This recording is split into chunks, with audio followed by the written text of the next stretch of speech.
Hier, je me suis dit, c'est fou tout ce qui est ressorti cette année. C'est fou comme le corps a parlé fort. C'est fou comme on n'a plus le choix.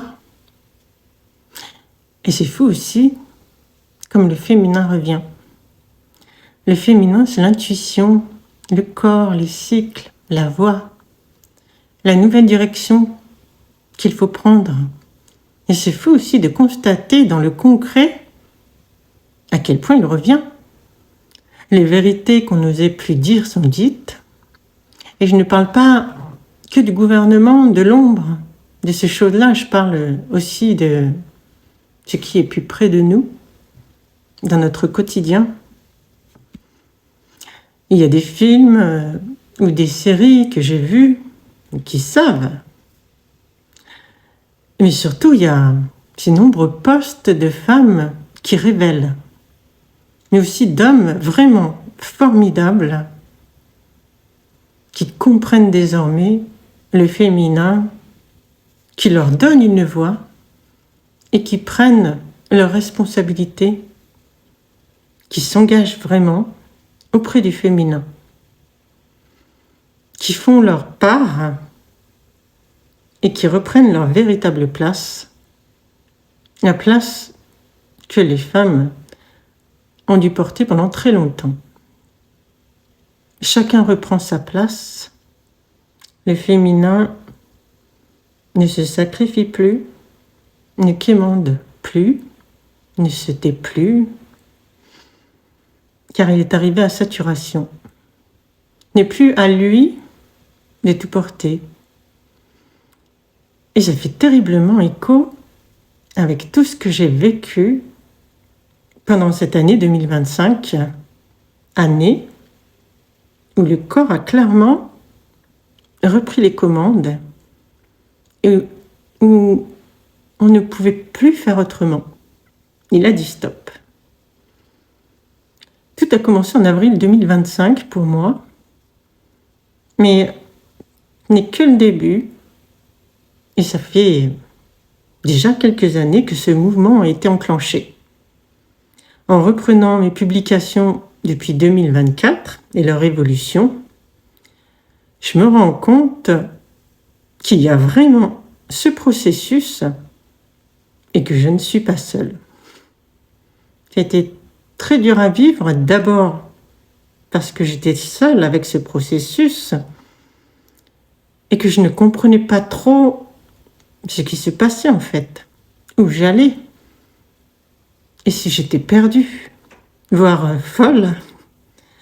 Et aujourd'hui, je sais que je ne suis pas folle, et surtout que je ne suis pas seule, et c'est pourquoi je reprends ma voix aujourd'hui pour partager avec vous. Car j'ai vu des publications qui m'ont beaucoup aidée à moins me sentir seule.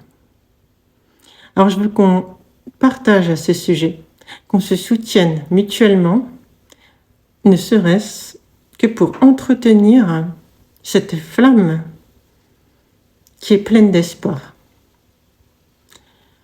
Il y a beaucoup d'incertitudes. Le chemin n'est pas facile car il est tout juste en train d'être défriché et ce n'est vraiment pas confortable. On n'a aucun guide, on ne sait pas encore où ça va mener, mais on avance. On a besoin de se soutenir et de ne pas être seul. On avance pour ce nouveau monde dont on est de plus en plus nombreux à rêver et à manifester. Je suis très émue, car je ne pensais pas vivre cela de mon vivant et que ça demande du courage.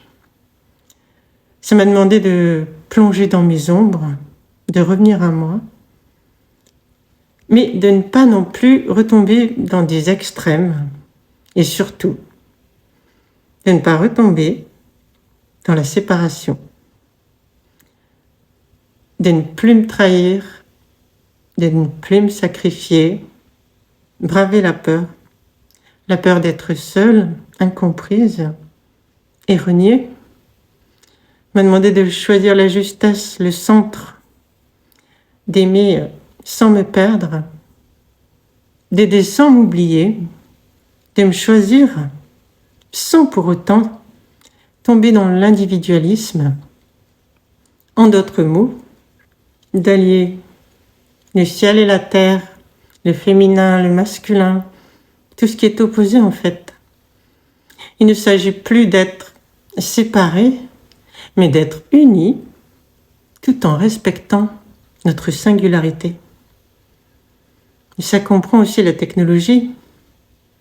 Et j'ai été ravie d'entendre Gabrielle Isis, si vous la connaissez, dire que le nouveau monde, que dans le nouveau monde, il n'y aura pas à bannir l'IA, mais à le mettre au service de l'humain. Et c'est une idée que j'ai toujours affectionnée. Car cette réunion, elle concerne tous les domaines. La technologie, les sexes, la matière et l'esprit, la nature et la civilisation. Il s'agit de manifester l'union sacrée, celle qui inclut sans séparer, mais qui reconnaît la singularité et la place de chacun. Donc, le nouveau monde ne sera pas patriarcal. Il ne sera pas non plus matriarcal. Il sera le monde de la complémentarité consciente, l'union des deux sans domination et avec la place et la singularité de chacun. En tout cas, c'est la proposition de la vie que je ressens très fortement actuellement. Je sais désormais que ma voix, elle se situe là. Elle commence là, car c'est déjà présent depuis un moment. Ma voix, c'est celle des relations conscientes. Car ça commence par là. Être pleinement conscient de soi-même d'abord, pour pouvoir vraiment rencontrer l'autre aussi, pleinement, et pouvoir construire un monde de conscience. Et la conscience, c'est l'amour véritable. On l'entend souvent. Tout part de soi-même, de l'intérieur. Commençons d'abord par nous regarder, nous, pleinement. Et arrêtons de fuir en regardant d'abord l'extérieur, en regardant d'abord l'autre, car c'est une fuite. Mais ne nous coupons pas non plus de l'extérieur et de l'autre. Il n'y a rien à rejeter, à occulter, mais commençons vraiment par nous-mêmes, d'abord. Voilà. Donc je suis une femme et j'ai donc exploré mon féminin en profondeur, et cette année, je n'ai pas eu le choix. Tout m'a amené à revenir pleinement à moi. Mon corps a dit stop.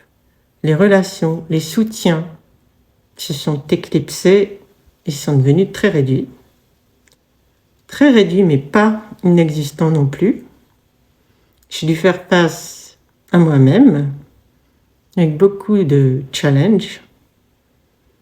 Donc mon corps a parlé fort et ça s'est traduit au travers de mes cycles féminins. J'étais auparavant une femme qui était calée sur la lune rouge, c'est-à-dire que mes règles, au moment de la pleine lune, arrivaient. Et ce cycle, c'est le cycle de la femme solaire, rayonnante et tournée vers l'extérieur.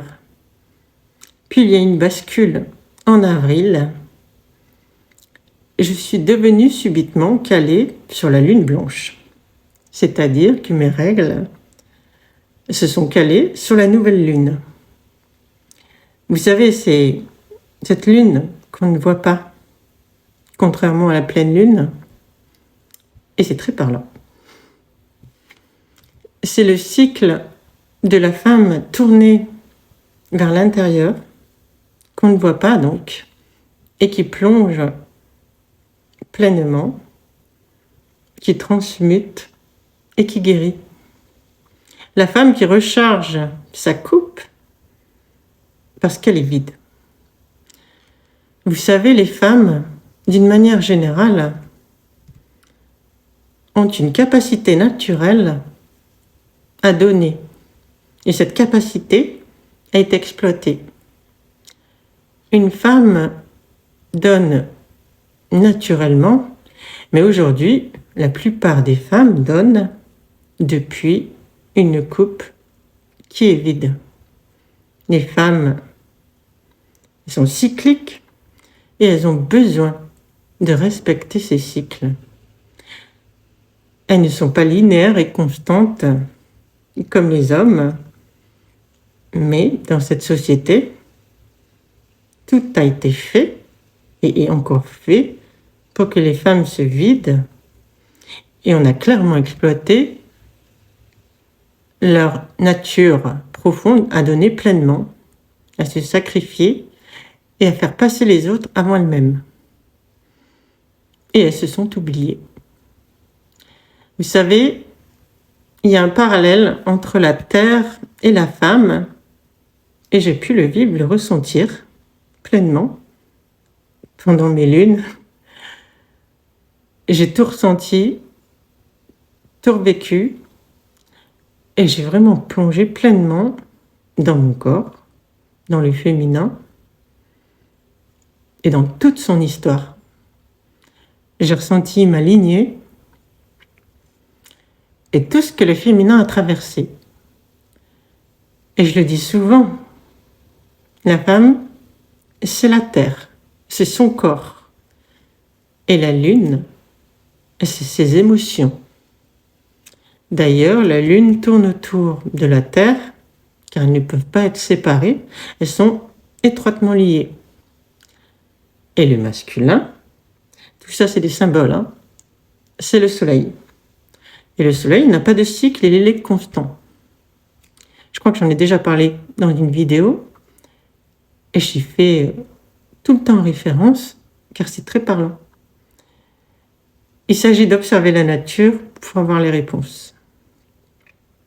Et c'est vrai que le sort de la femme a évolué en même temps que le sort de la terre.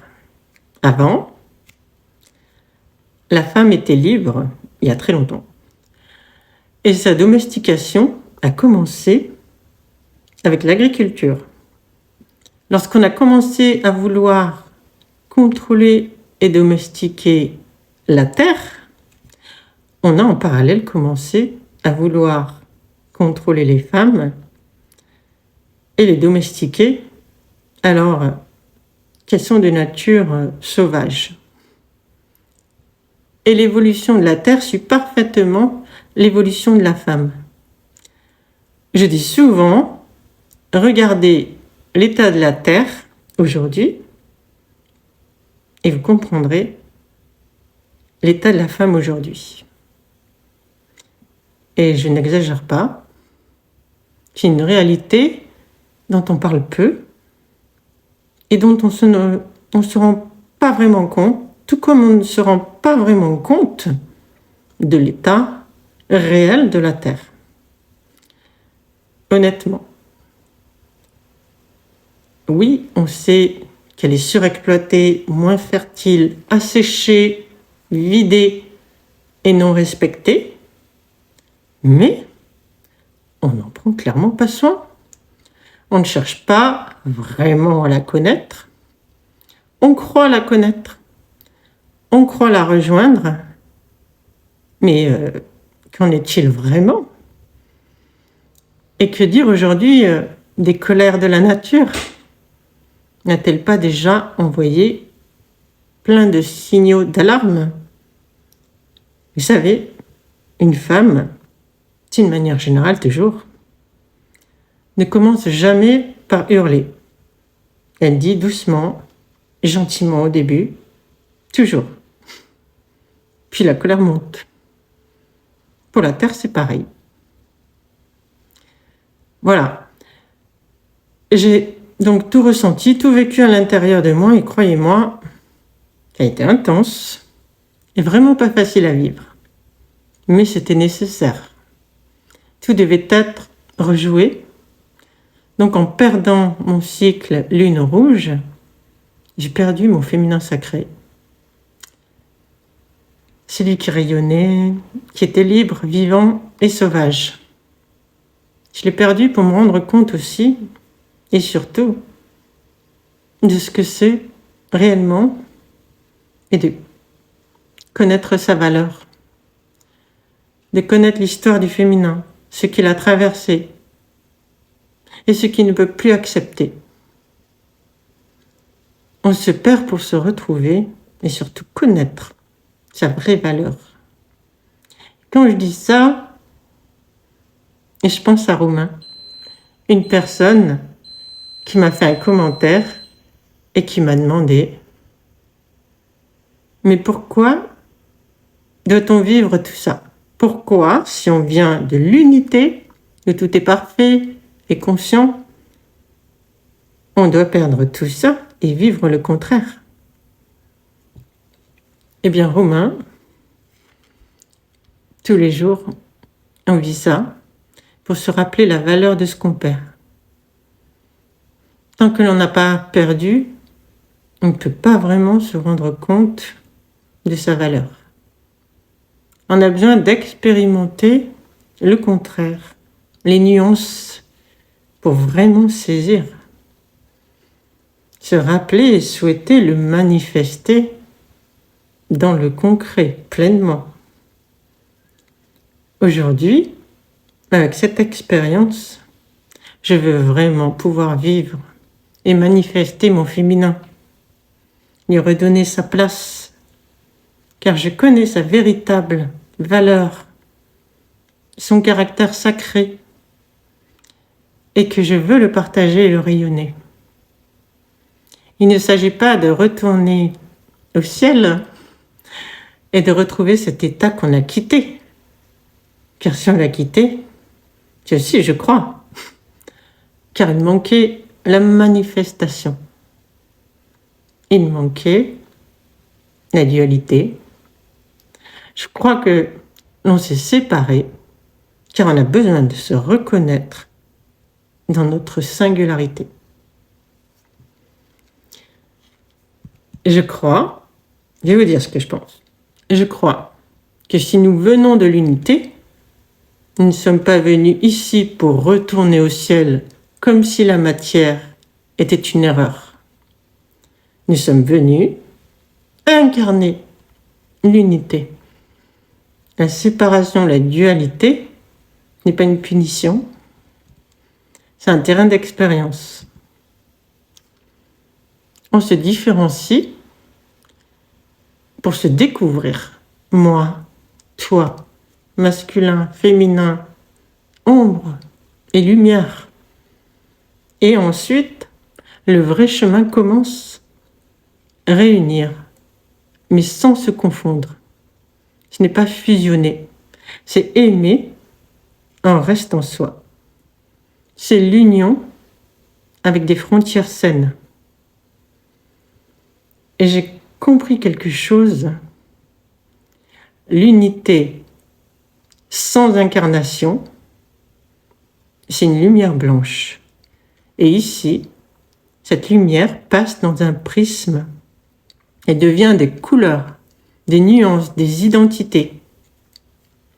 On vit la séparation pour reconnaître la valeur de chaque couleur. Puis vient l'étape sacrée. Recomposer la lumière sans effacer les couleurs. C'est ça le centre. Être unis sans s'annuler. Et je le sens dans les relations. On ne nous demande plus de choisir entre me perdre dans l'autre ou me couper de l'autre, on nous demande une troisième voie. Me rencontrer vraiment pour pouvoir te rencontrer vraiment.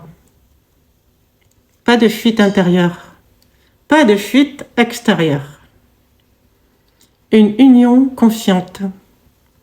Je reste moi, tu restes toi. Et on construit un nous qui ne vole la place de personne. Voilà. Alors voilà comment s'est passée mon année 2025, où je me suis moins montrée, je n'ai pratiquement pas montré mon visage, et vous savez pourquoi maintenant. Mais j'ai continué à partager d'une autre manière, parce que tout était intériorisé, mais largement vécu. Et vous aussi, je ressens que vous avez dû vivre une année 2025 particulière. Pour beaucoup d'entre vous, chacun à sa manière, en fonction de ce qu'on porte. Une année de fin de cycle karmique, où il est nécessaire de clôturer des schémas, une vieille identité qui a été pleinement expérimentée et qui doit embrasser une partie qui était dans l'ombre. Et pour beaucoup, pas tous évidemment, cette partie, cette part, c'est sa part féminine. Homme comme femme. J'ai posté récemment en disant ce qui manque à ce monde, c'est du féminin. Il est temps d'être complet, d'être entier et de réunir, de rassembler toutes les parties de notre être. Il est temps de réunir son ombre et sa lumière, son masculin et son féminin, le ciel et la terre. J'ai eu beaucoup de burn-out, de maladies et autres processus cette année où le corps a parlé fort et a obligé à se réorienter vers une version plus authentique de nous-mêmes, qui nous respecte plus, qui nous correspond plus. Alors voilà, je vous souhaite une très belle fin d'année et je vous souhaite une année 2026 où nous pourrons enfin tous rayonner qui nous sommes et retrouver notre véritable place.